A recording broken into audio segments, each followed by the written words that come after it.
Oi gente, tudo bom com vocês? Meu nome é Larissa e esse é o podcast Filme da Semana.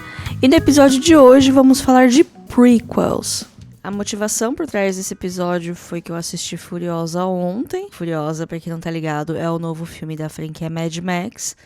É uma prequel de Estrada da Fúria, né? É uma história de origem do personagem da Furiosa. E eu gostei muito do filme, já adianto isso, então eu queria hoje falar um pouco sobre as definições de uma prequel, outros filmes que temos no cinema que tem essa mesma lógica e onde eles são bem-sucedidos e onde eles falham.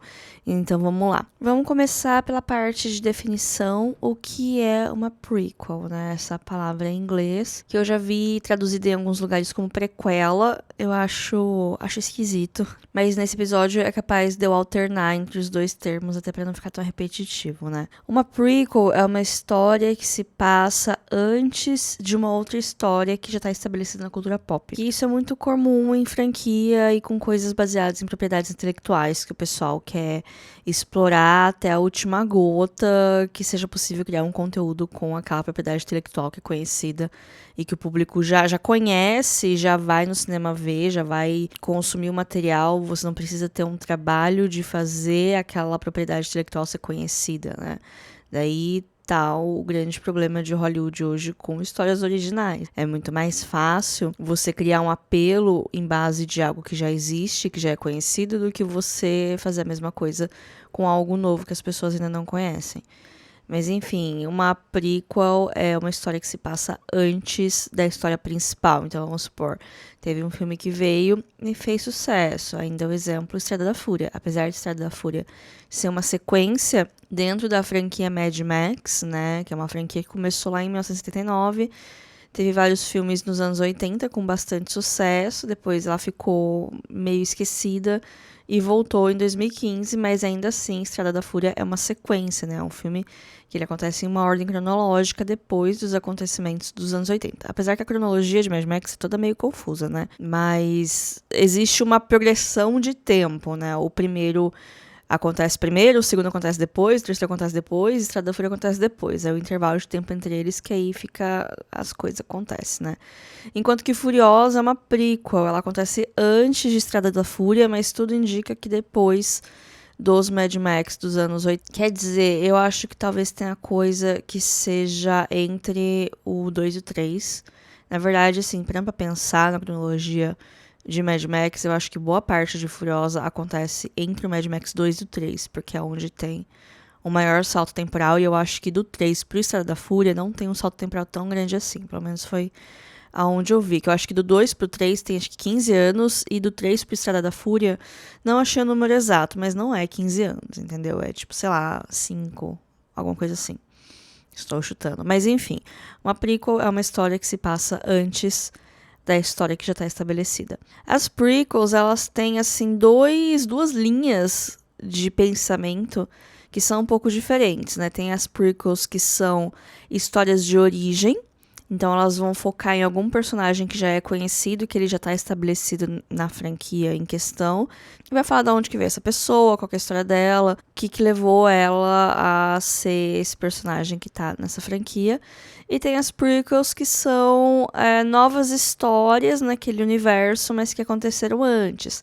Talvez para explicar um acontecimento, para dar um setup, né, para dar um contexto maior de algo que acontece, etc.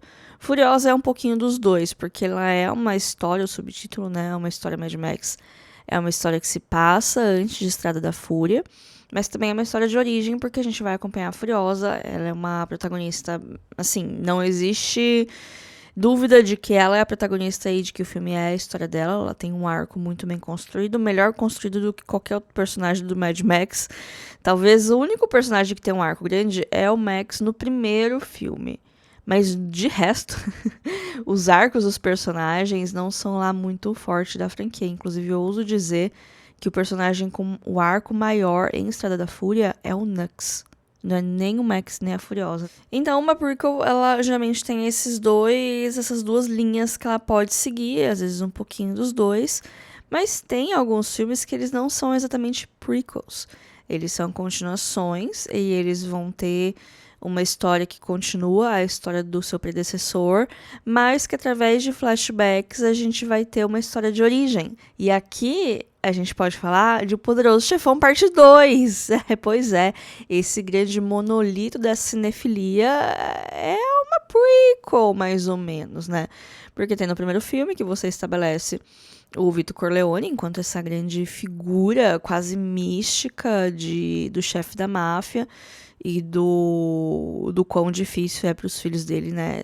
Para o filho dele, principalmente, o Michael, seguir os passos do pai. Na verdade, ele não quer no começo, mas eventualmente a máfia suga ele de volta. Então, você tem essa história muito bem estabelecida no primeiro filme. E na continuação, vai ter a continuação, né? Vai ter a parte do Michael tentando seguir os passos do pai, ao mesmo tempo que tem o flashback do Vito Corleone, como ele se tornou, né, o grande mafioso que ele é. Então tem essas duas linhas temporais no Poderoso Chefão que fazem dele quase que uma prequel. Falando em Poderoso Chefão, vamos também para outro grande clássico do cinema mundial, que é Mamma Mia. Mamma Mia 2 também tem uma linha de pensamento muito parecida, inclusive eu acho que eles são basicamente o mesmo filme. Eu preciso rever Poderoso Chefão. É um projeto para esse ano, revisitar Poderoso Chefão, porque eu assisti já faz bastante tempo.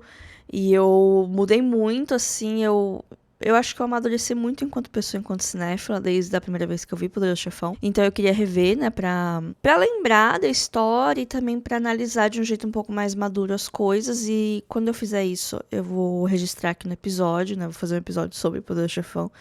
Porque existe uma chance muito alta de eu ficar obcecada, porque eu não preciso de nada pra ficar obcecada. Eu fiquei obcecada por Mad Max semana passada, e Mad Max nem é tão bom assim. Os dos anos 80 eu nem gostei tanto, sabe? Eu achei legal os filmes. Eu fiz um episódio do podcast sobre, mas não é que nem Estrada da Fúria. Estrada da Fúria é maravilhoso, é um dos meus filmes favoritos, e Furiosa gostei bastante. Inclusive o ranking fica aqui, né? Em primeiro lugar Estrada da Fúria, depois Furiosa, depois Mad Max 2... depois o 3 e depois por último 1, que eu achei o mais chatinho de todos, mas enfim, todos eles têm seus prós e contras. Eu gostei de todos, mas eu não amei, mas eu fiquei obcecada com a cronologia, com o universo e tal. Então, assim, meu ponto não precisa de muita coisa pra eu me tornar obcecada, é só uma cabecinha vazia e um pouquinho de ansiedade. Mas voltando aqui, Mamma Mia 2 e Poderoso Chefão Parte 2 são praticamente o mesmo filme. No primeiro Mamma Mia, a gente tem a personagem da Amanda Seyfried, que assim como Michael Corleone, quer meio que sair daquela ilha que eles se encontram. O Michael Corleone está na máfia, a Amanda Seyfried está na ilha grega, literalmente é uma ilha, que a mãe dela tem um motel e ela quer sair, conhecer o mundo, etc.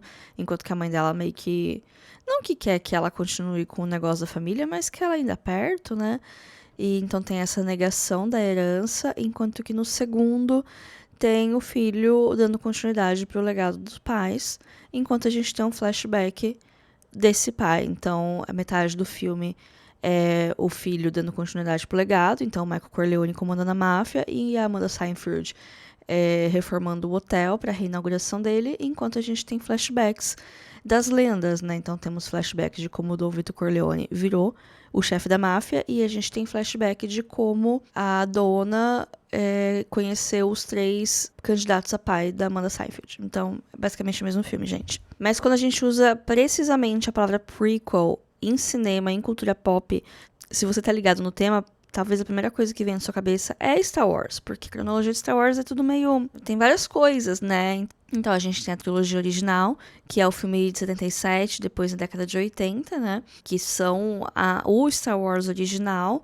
E aí no começo dos anos 2000 tem as prequels, né? Tem as histórias que se passam antes, que tem a confusão do número de episódios e as pessoas ficam confusas com a ordem que vão assistir. Gente, uma dica de ouro. Quando eu comecei a assistir Star Wars, eu inventei de assistir o episódio 1 primeiro, porque eu falei, vou fazer na ordem cronológica e tal. Não, desiste disso, tá, gente? É uma dica de ouro, assim, pra qualquer loucura que vocês forem entrar de coisa que tem muita cronologia. Não assiste pela cronologia do universo. Assiste pela ordem de lançamento. Porque foi assim que Deus quis que fosse visto, sabe? Foi assim que o criador da série, o criador dos filmes, o criador da franquia imaginou. Então, você seguir a ordem de lançamento, você consegue entender que tá passando na cabecinha né, do criador. É muito mais fácil do que inventar de ordem cronológica, porque às vezes todo o apelo da prequel tá em você já conhecer aquela propriedade intelectual e se importar com ela pra você aguentar algum filme todo esquisitão. E aí tem o negócio do Ameaça Fantasma, né? Que eu não gosto, não consigo gostar do filme. Mas eu conheço muita gente que gosta, mas enfim, eu acho horrível.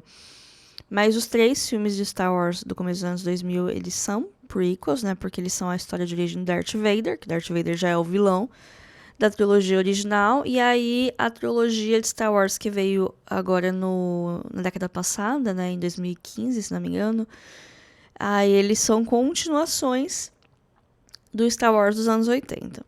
Nesse meio tempo, tem alguns outros filmes que são prequels também. Tem a história de origem do Han Solo, eu também acho chatíssimo, mas tem Rogue One. E Rogue One é muito legal. É uma prequel no sentido de que ela acontece antes da trilogia principal, acontece antes de tudo, talvez não antes que Solo. Ela vai contar... É que a trilogia original de Star Wars, ela começa com os rebeldes já tendo os planos da Estrela da Morte, e aí eles vão tentar se infiltrar lá dentro. Essa é a história do primeiro Star Wars.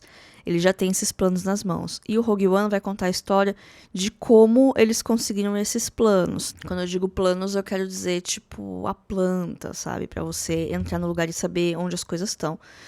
Então, Rogue One é sobre essa equipe, que são personagens novos, que eles não apareceram em nenhum outro lugar, que eles são um destacamento, assim, dos rebeldes, que eles têm essa missão. É um filme de roubo, né? Um filme de heist, que é onde tem um time que precisa se unir e fazer essa missão de entrar e sair de um lugar sem ser percebido, né? Essa é a lógica de um filme de heist. E Rogue One é isso. Então tem esses personagens que a gente nunca viu. O que configura ele como uma prequel é que a gente conhece o universo Star Wars e sabe que ele acontece antes. A gente meio que sabe como termina, porque se a gente viu a trilogia original, a gente meio que sabe o que aconteceu com aquela galera. Mas é um filme que também funciona sozinho. Por mais que tenha as referências a Star Wars e tenha os fanservices, né, para os fãs ficarem felizes, ele é um filme que ele funciona sozinho como um filme de roubo. Você não precisa saber tanto daquele universo, e eu acho que é por isso que ele funciona melhor, né? Algumas franquias, elas se escoram demais no carisma de atores, no carisma de personagens ou no amor do público com algumas coisas, e às vezes entrega um negócio meio mais ou menos, ou um negócio que só vai agradar os fãs porque tá cheio de fanservice, coisa e referências. E enquanto filme, né, enquanto produto ali de cinema é vazio. Então essa é uma grande crítica, não apenas minha, né, mas de muitas pessoas com esse negócio de ficar fazendo prequelas, de ficar usando uma propriedade intelectual à exaustão em busca de dinheiro, né, porque querendo ou não, Hollywood é uma indústria e precisa fazer dinheiro, mas aqui ultimamente as coisas estão realmente saindo um pouco do controle, né, mas enfim. Assim como Star Wars, uma outra franquia que começou a ser expandida e a cronologia ficar um pouco esquisita foi X-Men, né, a gente tem a trilogia original do começo dos anos 2000, que eu gosto bastante do primeiro filme, o segundo filme eu acho maravilhoso, acho um dos melhores filmes de heróis, gosto muito do X-Men 2. O X-Men 3, ele não é tão bom, mas ele é um pouco injustiçado, né? O pessoal enche muito a boca pra falar que ele é horrível, que não sei o que lá. Mas eu acho que hoje em dia, que a gente tá vivendo o declínio do cinema de herói, a gente teve exemplos muito mais tenebrosos de filmes de heróis do que X-Men 3. Ele só é um pouco bagunçado, ele só tentou fazer muita coisa de uma vez, mas ele tem carisma e personalidade, e eu vou defender um pouquinho o X-Men 3. Mas beleza, né? Fez o sucesso muito antes do cinema de herói estar tão estabelecido, né, na cultura pop. Aí, no meio dos anos 2000, eles tinham umas ideias de fazer filmes de origem, né? Então, prequels. Só um deles foi feito, que foi o X-Men Origins Wolverine. E esse filme, ele foi tão mal de público e de crítica. Quer dizer, público acho que nem tanto. Ele não foi o sucesso estrondoso que eu acho que imaginavam que ele seria. Eu lembro que eu fui ver esse filme no cinema, mas foi o suficiente pra acabar com essa ideia de ficar fazendo histórias de origem de todo mundo. Só que alguns anos depois veio o X-Men Primeira Classe. E X-Men Primeira Classe é um filme muito bom. Apesar de já começar a deixar algumas coisas da cronologia um pouco esquisitas, Ele é um filme bom porque ele foca no relacionamento dos personagens, principalmente do Professor Xavier com o Magneto, que é uma relação maravilhosa, é uma das melhores coisas do X-Men, é a relação desses dois. E a Primeira Classe foca muito nisso, e eu acho que esse é o grande trunfo. Só que depois, né, novamente, a Primeira Classe deu origem à sua própria série, né, que foi essa série de filmes no passado. Eu ainda gosto do Dia de um Futuro Esquecido, eu detesto Apocalipse e Fênix Negra, o que tem a ver, né? Eu acho que depois do Apocalipse nada deu muito certo, mas eu acho que entre o Primeira Classe e o Dia de um Futuro Esquecido teve algum também. Acho que eu tô esquecendo. Ah, teve um outro filme do Wolverine nesse meio do caminho, mas eu nem lembro mais onde que ele se encaixa na cronologia. Eu acho que começou a ficar um pouco confuso. Eu gosto muito de Dias de um Futuro Esquecido, mas eu acho que ele deixou a cronologia mais confusa ainda do que... sei lá. Mas enfim, é um exemplo também, né? De coisas que no início pareciam esquisitas, mas aí se provaram boas. Mas aí o fato de ter se provado boas acabou gerando uma nova leva de coisas esquisitas. E aí, né, é a roda que a gente tá fazendo girar. Ultimamente teve várias prequels, né? Teve a dos Jogos Vorazes, né? Que na verdade começou como livro, né? Que tem a trilogia dos Jogos Vorazes, que eu li, eu gosto muito, tanto dos livros quanto o filme. E aí a autora lançou na pandemia, eu lembro, a balada de Cobras e Lagartos? Não. Songbirds and Snakes. Como ficou traduzido isso? A balada de Cobras e Lagartos é mais legal, né? Enfim, tem esses Jogos Vorazes novo. Eu não li o livro, também não vi o filme. Eu vi que o filme chegou essa semana no Prime, então em breve, talvez no assistidos de junho esteja, que no assistido de maio acho que nem vai rolar mais, né? Teve o Wonka, que é uma história de origem do Willy Wonka, mas eu não vejo muita conexão com a Fantástica Fábrica de Chocolate, nenhuma das versões, nem a dos anos 70, nem a do Tim Burton. Parece ser uma coisa meio que à parte, sabe? Então, não vou julgar muito enquanto uma prequel, até porque eu não gostei muito do filme. Eu não quero pensar muito nele. Sabe uma prequel que eu gostei bastante, que eu não esperava gostar, porque eu não tenho contato nenhum com a franquia que originou essa prequel? Bumblebee. Eu acho que eu nunca vi um filme inteiro do Transformers. Tudo que eu sei sobre Transformers é contra a minha vontade. É justamente por estar cronicamente online e, sei lá, ter amigos que assistem e ver impressões de pessoas que assistem. Eu nunca tive interesse nenhum em carros que viram robôs. Tipo, eu gosto de robôs, eu gosto de carros, mas os dois juntos eu não sei. Eu acho meio esquisito. Mas eu gostei muito de Bumblebee, que é o filme de 2018, com a Hailey Steinfeld e o Bumblebee Fusca. E é tão fofo porque é uma história de outsider, né? É a história do Bumblebee que caiu na Terra e virou esse Fusca, e essa menina, ela compra esse Fusca, e aí ela percebe, né, que ele é um robô, e aí ele precisa meio que se adaptar, então tem todo aquele negócio de... aquele negócio meio Paddington, sabe? De não entender como as coisas funcionam, e fazer aquela bagunça, e aí todo mundo fica bravo, mas aí ele fica olhando com aquela carinha de dó, e todo mundo fica, ai, tadinho, e aí você também fica, ai, tadinho. Eu gosto disso. Me julgue. Eu gosto de filme com bichinho bonitinho. E o Bumblebee é muito fofo. E todo o rolê da... como que é o nome da protagonista? Charlie. Tem todo quase que um coming of age dela, né? Uma história dela. Aí tem a parte que entra o exército. Aí eu já acho que vira uma pataquada sem fim. Ai, sabe? Quando é uma história que não é tão complexa assim. Aí de repente parece o exército americano. Eu fico, ai, por que, senhor? Por que precisava disso, sabe? E aí os ETs, e eu não me conformo que os Transformers são ETs, sabe? Enfim.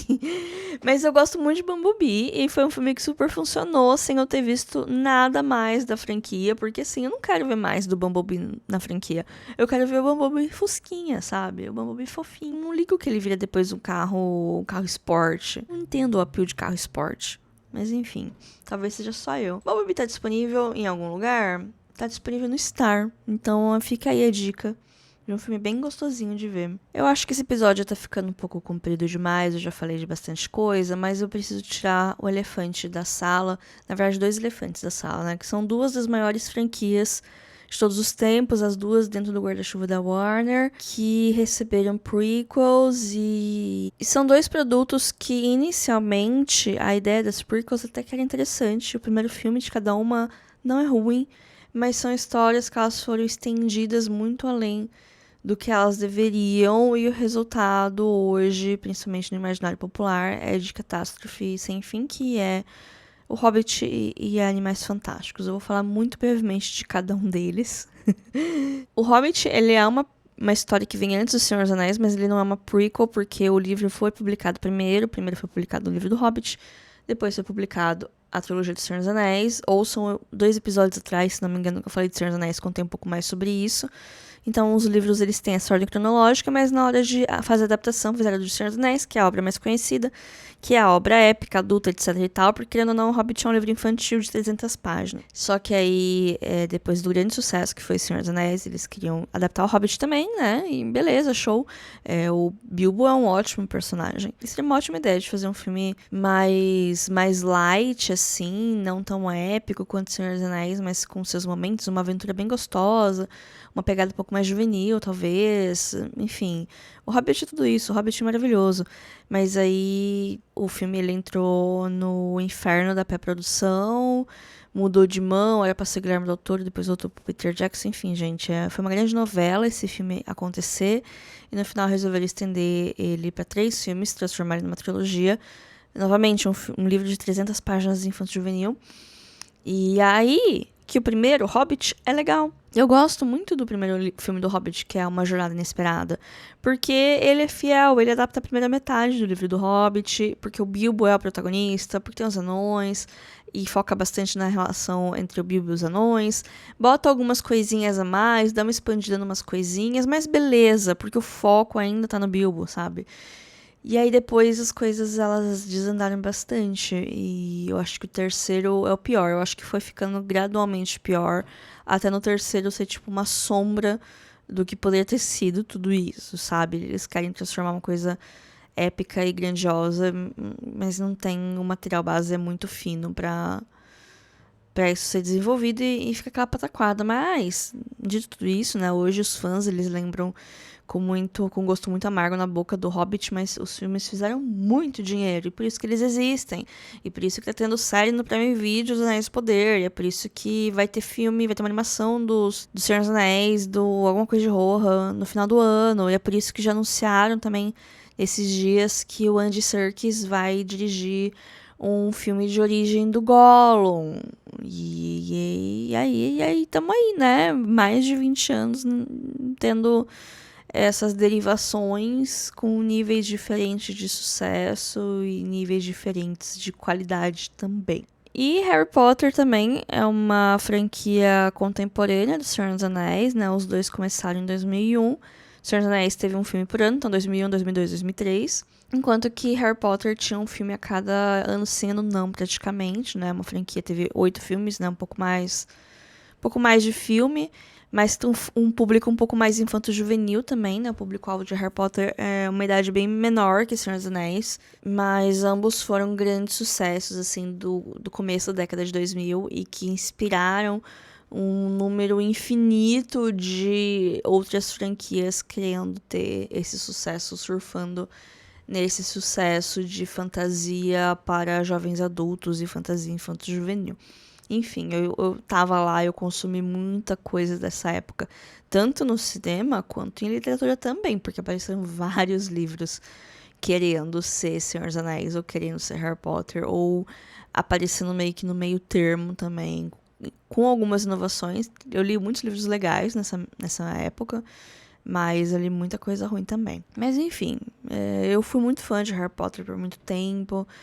Foi a minha primeira grande obsessão na minha vida, foi o primeiro livro que eu li. Eu tenho uma história muito extensa com a franquia.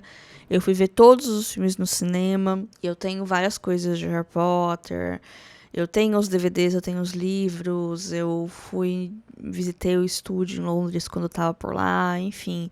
Eu tenho uma longa história com Harry Potter, mas nos últimos anos eu comecei a ficar um pouco desgostosa por causa da autora, né? Ela deu umas declarações meio polêmicas, meio desnecessárias. E, tipo, tudo bem, às vezes, você falar uma coisa que, né, não pega muito bem, ou uma coisa que desrespeita um grupo muito grande de pessoas, mas você entende que você errou e você aprende ou tenta não repetir o erro, mas não, ela acha que ela tá certa e ela continua insistindo nessa tecla, né? Isso me fez ficar muito desgostosa com a franquia no geral.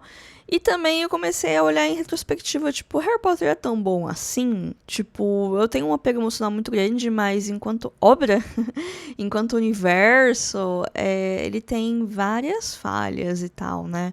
Mas enfim, não vou entrar muito nesse assunto, porque eu não quero ser cancelada e levar hate, porque os fãs de Harry Potter, eles estão mais fortes que nunca nas redes sociais, prontos pra fazer qualquer coisa, né?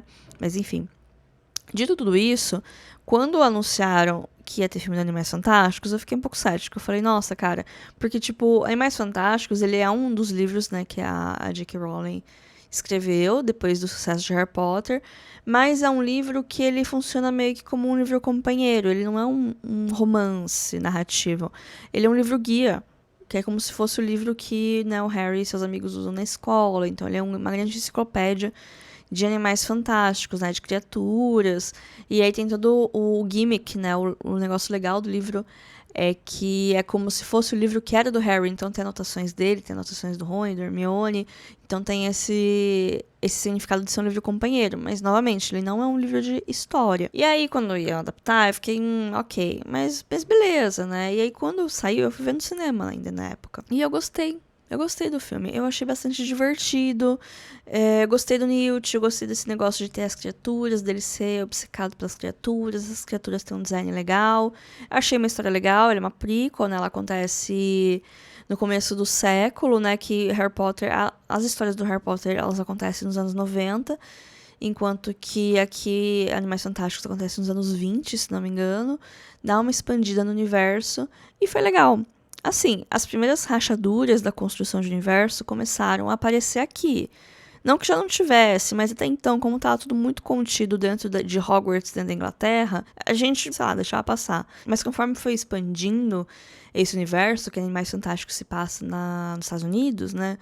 Começaram a aparecer várias falhas, assim, de construção de mundo, várias coisas que não funcionam direito, né? O fato de ser uma fantasia mais soft, né? Uma fantasia que ela acontece em paralelo com a nossa realidade, né? Não é uma alta fantasia, não é um mundo à parte. Aí começaram a aparecer algumas falhas, mas beleza, foi divertido. Mas quando foram anunciando mais e mais filmes dessa franquia e foram querendo deixar os riscos cada vez maiores e cada vez mais épicos e querendo repetir coisas que não necessariamente acontecem no Harry Potter, porque por mais que Harry Potter tenha os momentos grandiosos, não é por causa disso que os fãs lembram e que os fãs gostam. Os fãs não lembram de Harry Potter da batalha final com Voldemort. Os fãs não lembram daquela batalha legal que tem no final do quinto livro, do quinto filme do Dumbledore com o Voldemort. Não é isso que os fãs gostam. Os fãs lembram dos pequenos momentos em Hogwarts, dele andando no bicurso no terceiro filme. São essas coisas, né, que os fãs gostam, né? Mas não, vamos aumentar os riscos, vamos colocar o mundo em perigo. E a única pessoa que pode salvar todo mundo é o Newt, coitado do Newt, sabe? Mas enfim, eu vou encerrar esse assunto por aqui, porque senão eu poderia ficar muito tempo falando sobre, mas eu não quero, tô cansada desse assunto. Mas eu acho que pra fechar, né, esse episódio e fechar essa linha de pensamento, uma conclusão que pode ser é que as prequels, elas funcionam melhores, né? Pelo menos aqui a que eu observei, as prequels que eu gosto mais e que eu consigo me conectar mais são prequels que são tão descoladas do seu material original que elas podem funcionar isoladamente, como por exemplo Bumblebee, como por exemplo Rogue One, que elas funcionam como filmes por si só. Se você conhece o material base, você vai ter easter egg, você vai ter assininhos, mas você não depende disso para ter o aproveitamento da obra. Ou quando são prequels que elas focam no relacionamento entre os personagens e porque isso funciona, como o caso do X-Men Primeira Classe, ou até mesmo Furiosa, né? Trazendo de novo Furiosa, que foi o motivador desse episódio. Pra mim, o que mais funciona em Furiosa os relacionamentos dela. Sem grandes spoilers, né, tem o vilão, que é o personagem do Chris Hemsworth, e ele e a Furiosa, eles têm um relacionamento, quando eu falo relacionamento, eu não quero dizer um relacionamento amoroso, eu quero dizer que eles têm coisas que conectam eles passaram um tempo juntos, convivendo juntos, e existem paralelos de comportamento entre o personagem dele e da Furiosa, que fazem um negócio meio que uma balança, por assim dizer, e eu achei isso muito interessante, porque trouxe mais camadas pra personagem que a gente só conhecia de Estrada da Fúria, a gente só via uma coisa ou outra, a gente preenchia várias lacunas. Então, ver a relação dela com esse personagem que é um vilão, eles têm uma dinâmica muito interessante. E tem também um outro personagem que tem uma relação com a Furiosa, né, que ele aparece mais pro segundo ato do filme, que eu gostei bastante da relação deles, que pode ser uma coisa no meio termo entre um companheirismo, talvez um romance. As linhas, as coisas ficam muito no ar. E aí cada um vai ter uma interpretação diferente. Tava até conversando com o Alexandre, ele teve uma interpretação um pouco diferente da que eu tive. Então são essas as coisas que pegam e que fazem o filme funcionar pra mim, né? Furiosa é um filme bem mais lento que Estrada da Fúria. Até porque eu não acho que tem como reprisar tanto a estrutura quanto o ritmo, quanto a loucura, que é a Estrada da Fúria. Furiosa tem um ritmo muito mais parecido com o primeiro Mad Max, só que não tão lento, né? Que o primeiro Mad Max é bem mais devagar. Mas o forte do filme tá nos relacionamentos dos personagens e como a Furiosa vê o mundo, quais são os aliados dela e os rivais dela e como que ela vai se relacionar com essas pessoas. Então eu acho que essa é a conclusão de hoje, né? Mais do que tentar copiar o que deu certo nos seus predecessores, as melhores prequels são as que focam em coisas muito pontuais, nos relacionamentos, nas dinâmicas, ou mesmo criando coisas que se sustentam sozinhas e que podem ser portas de entrada para outras pessoas, né? Essa lógica também funciona com algumas continuações, mas continuações é um papo um pouco mais diferente, mas porque continuações geralmente exigem que você tenha visto os anteriores, né? Elas existem em progressão uma da outra. Então é uma outra conversa, mas eu acho que o que funciona para prequel também funciona para sequência, que é focar nos relacionamentos e focar nas coisas que as pessoas gostam, ao invés de tentar replicar o que eles acham que as pessoas gostam, ou replicar a estrutura, ou ter ecos de grandes momentos, sabe? Em pequena escala funciona, mas quando isso é a única coisa que mantém as coisas em pé, é uma estrutura muito delicada, pode cair a qualquer momento. Mas enfim, esse foi o episódio de hoje. Espero que tenham gostado. Semana que vem, se tudo der certo, vai ter o Assistidos de Maio e vai ter muita coisa. Porque eu vi muitos filmes esse mês, além de 2 surtos completos, né? Um deles é Mad Max, vocês já viram. Rendeu 1 episódio e meio até agora, né? Esse surto.